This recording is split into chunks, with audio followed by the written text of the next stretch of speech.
নমস্কার, দেখছেন এই সময় লাইভ। আপনাদের সঙ্গে আমি তনুশ্রী। শুরু করছি আজকের জেলার 26 নির্বাচনে নন্দীগ্রাম ভবানীপুর কেন্দ্রে জয়ী শুভেন্দু অধিকারী। নিয়ম অনুযায়ী একটি আসন ছাড়তে হবে রাজ্যের নতুন মুখ্যমন্ত্রী শুভেন্দুকে।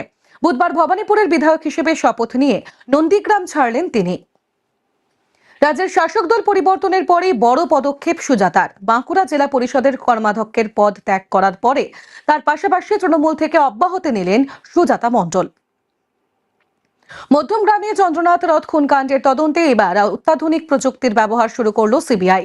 ঘটনাস্থলে 3D স্ক্যানিং করে অপরাধ পুনর্গঠনের চেষ্টা তদন্তকারীদের। পৌঁছয় বম্ব স্কোয়াড ও কেন্দ্রীয় বাহিনী। রাজ্যে বিজেপি সরকার গঠনের পরে মালদার মানিকচকের গঙ্গা ভাঙন পরিস্থিতি পরিদর্শন করলেন বিজেপি নেতৃত্ব।